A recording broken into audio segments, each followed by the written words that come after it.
তাই যারা গঙ্গা স্নান করতে যাচ্ছে তাদের মধ্যে কিছু ভালো মানুষও রয়েছে, আবার কিছু অসুর জাতির লোক যারা মানুষ নয়, পাপী মানুষরাও কিন্তু গঙ্গা স্নানে যাচ্ছে। তাই 99% মানুষই ভুল পথে হাঁটে, এটা মাথায় রাখবেন। সবাই যে গঙ্গা স্নান করছে বলে সব মানুষই সৎ ধার্মিক ভালো মানুষ এটা নয়। এই পৃথিবীতে কিন্তু এখনো অসুর দানবের মতন মানুষরা রয়েছে, তারাও কিন্তু গঙ্গা স্নান করছে। কারণ রাবণও তো চণ্ডী পাঠ করতো, আর অসুরও কিন্তু মহাদেবের ভক্ত ছিল, এটা মাথায় রাখবেন। হ্যাঁ, আপনার বিবেক হলো দেবলোক, আপনার বিবেক হলো স্বর্গলোক, আপনার বিবেক হলো আপনার টিচার গুরু, আপনার বিবেক হলো আপনার আদালত। তাই আপনি বিবেককে সম্মান করবেন, আপনার বিবেককে কোশ্চেন করুন যে আমি যেটা বললাম সেটা ঠিক না, আপনার বিবেককে সম্মান করুন। আপনি কোনো সময় ভুল পথে হাঁটবেন না। আপনি যদি সঠিক জীবন লাভ করতে চান তাহলে আপনাকে সৎ পথে হাঁটতে হবে। আর কোনটা সঠিক কোনটা বেঠিক, আশা করি আমরা সবাই পড়াশোনা জানা শিক্ষিত, আর তার সাথে আমাদের পঞ্চ ইন্দ্রিয়টাও শিক্ষিত। আমাদের পঞ্চ ইন্দ্রিয়টা দুর্বল নয়, আর বিশেষ করে জোয়ান ছেলে মেয়েদের তো পঞ্চ ইন্দ্রিয় দুর্বল হবেই না। তাই একটু কমন সেন্স থাকে, ম্যানার্স থাকে, ভদ্রতা, সভ্যতা, শিষ্টাচার এগুলো থাকা খুবই দরকার। এগুলো না থাকলে কিন্তু মন পবিত্র হয় না। মন পবিত্র রাখতে গেলে ভদ্রতা, শিষ্টাচার, নম্রতা এগুলো খুবই দরকার, শান্তি দরকার, মনটাকে পবিত্র রাখা দরকার। তাই আপনারা বুঝতে পারছেন যে বন্ধুরা, যে গঙ্গা স্নানের মানেটা কি, আর গঙ্গা স্নান করার নিয়মটা কি, আর আপনি কি করলে আপনি পাপ থেকে মুক্তি পাবেন, কি করলে আপনি পুণ্যজীবন লাভ করবেন, আর কি করলে আপনি গঙ্গা স্নান করলেও আপনার সেই গঙ্গা স্নান সার্থক হবে না, ব্যর্থক হবে, কি করলে কোনটা মহাপাপ, আর কাদের বিনাশ হয়, কাদের ক্ষমা হয় না, কাদের ভগবান শাস্তি দেন, আর কারা সৎ ধার্মিক পথে লাভ করতে পারবেন। আশা করি আমি আপনাদেরকে ভালো করে বুঝিয়ে দিলাম। তো বন্ধুরা, এই বিষয়টি মনে রাখবেন। এটা আপনি যদি না মানেন, আপনি বারবার করে ভুল করতে থাকবেন, গঙ্গা স্নান করতে যাবেন, আবার গঙ্গা স্নান করে এসেও আপনি ভুল করতে যাবেন, সেটা কিন্তু না। আবার গঙ্গা স্নান করার কিন্তু নিয়ম আছে, মানে পূজা প্রার্থনার নিয়ম আছে। আপনার যদি মন চায় গঙ্গা স্নান করা তবে আপনি গঙ্গা স্নান করবেন।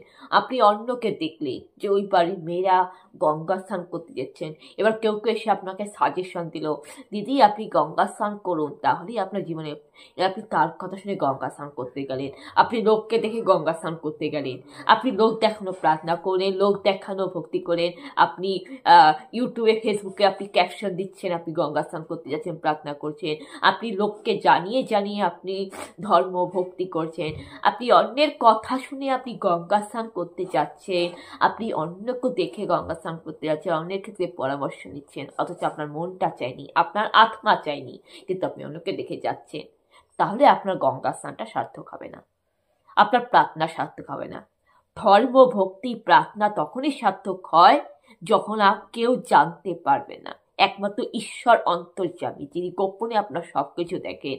আপনি যখন আপনার অন্তরাখানে প্রবেশ করবেন, আপনি একাগ্র মনে সবকিছু করবেন, আপনি কোনো বিজ্ঞাপন দেবেন না, আপনি কোনো লোক দেখানো ধর্মভক্তি করবেন না, আপনি যা করবেন মন থেকে করবেন। আপনার আত্মা, আপনার মন, ঈশ্বর যখন বলবেন যে আয় গঙ্গা স্নান করতে, তবে আপনি গঙ্গা স্নান করতে যাবেন। আপনার আত্মা যখন যাবে গঙ্গা স্নান করার, তবে আপনি গঙ্গা স্নান করবেন। এটাই হচ্ছে প্রকৃত নিয়ম।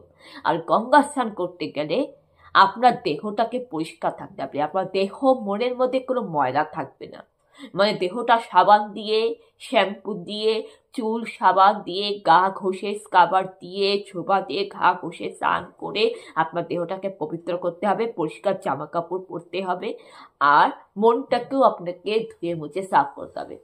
মানে ওই যে এইসব মন পবিত্র রাখতে গেলে কি কি করা উচিত আমি যে সাজেশন দিলাম, এগুলা করতে হবে।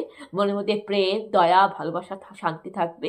আপনি কোনো পরচর্চা করবেন না, পর সমালোচনা করবেন না, কারোর ব্যক্তিগত স্বাধীনতা লাভ করবেন না, কারোর ব্যক্তিগত লাইফে ঢুকবেন না, কারোর পার্সোনাল ব্যাপারে ইন্টারফেয়ার করবেন না, আপনি মিথ্যা কথা বলবেন না, আপনি কাউকে হিংসা করবেন না, আপনার মনটাকে পরিষ্কার রাখবেন। এইভাবে আপনি মনটাকে পবিত্র রেখে আপনি একেবারে শুদ্ধ হয়ে আপনি গঙ্গা স্নান করতে যাবেন, তবেই আর আপনি যখন গঙ্গা স্নান করতে যাবেন, আপনি গঙ্গা স্নান করার পরে আপনি একেবারে সাধুদের মতন, সৎ ধার্মিক মানুষের মতন হবেন। আপনি কোনো ভুল করতে পারবেন না, আপনি কোনো দোষ করতে পারবেন না। আপনি যে ভুলগুলা করেছেন সেই ভুল পুনরায় আপনি আর করবেন না। যে পাপ করেছেন সেই পাপ আপনি দ্বিতীয়বার করবেন না। আপনি সেইখানেই আপনি ত্যাগ করবেন। অর্থাৎ ষোড়শ রিপু, কাম, ক্রোধ, মৃগয়া, মৎস্য, আরো কি আছে না, এগুলোকে আপনি ত্যাগ করবেন, ত্যাগ করে আসবেন। পাপগুলোকে আপনি ত্যাগ করে আসবেন, হিংসা ত্যাগ করে আসবেন, পরচর্চা সমালোচনা ত্যাগ করে আসবেন, ত্যাগ করে আসবেন। দ্বিতীয়বার এই ভুল করবেন না। তবেই মা গঙ্গা আপনাকে আশীর্বাদ করবেন, আপনার গঙ্গা স্নানটা সার্থক হবে। তো বন্ধুরা, যদি কোনো ভুল ত্রুটি হয়ে থাকে বলার মধ্যে, তাহলে ক্ষমা করবেন, মার্জনা করবেন। বন্ধুরা, বিষয়টা খুবই ভেবে দেখা দরকার। আর কুম্ভ মেলা হচ্ছে, মানুষ গঙ্গা স্নান করছে, এর মধ্যে গতকাল একটা নৃত্যশিল্পীকে খুন করা হলো, একটা নৃত্যশিল্পীকে খুন করা হলো। আর আজকে সকালে নাকি একজন পিসি শাশুড়ি নাকি কলকাতায় বস্ত্রপতি দেহ উদ্ধার হলো। কি লাভ হচ্ছে গঙ্গা স্নান করে? সেই তো মানুষ অপরাধ করছে। আর অপরাধ করছে কেন? এর জন্য মানুষ জাতি দায়ী, দেশের আইন সমাজ ব্যবস্থা চাই। যেখানে আরজি করের অভয়া মেয়েটি সঠিক বিচার পায়নি, যেখানে অপরাধীকে আড়াল করা হয়, অপরাধী জামিন পেয়ে যায়, সেখানে তো এইসব ক্রাইম ঘটবেই। আর মানুষ যেখানে অন্যায়কে সাপোর্ট করে, অপরাধীকে প্রশ্রয় দেয়, মানুষ যেখানে অসহায় ছেলে মেয়েদের দোষারোপ করে, মানুষ যেখানে একটা পাপ করতে থাকে, যেখানে অপরাধী ছাড়া পেয়ে যায়, তাই তো কুফল। এই যে গতকাল একজন নৃত্যশিল্পীকে গাড়ি দিয়ে ধাক্কা মেরে খুন করা হলো পেট্রোল পাম্পের সামনে, রিপাবলিক বাংলায় দেখেছি। আর আজকে একটা মহিলার বস্ত্র দেহ উদ্ধার। কি লাভ হচ্ছে গঙ্গা স্নান করে?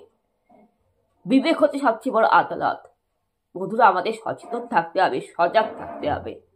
বন্ধুরা, আমাদের ঈশ্বরের কাছে প্রার্থনা করতে হবে, প্রতিবাদ করতে হবে। আপনারা সবাই ভালো থাকবেন, সুস্থ থাকবেন। ঈশ্বর আপনাদের মঙ্গল করুন, আশীর্বাদ করুন। আমাদের সকলকে নমস্কার।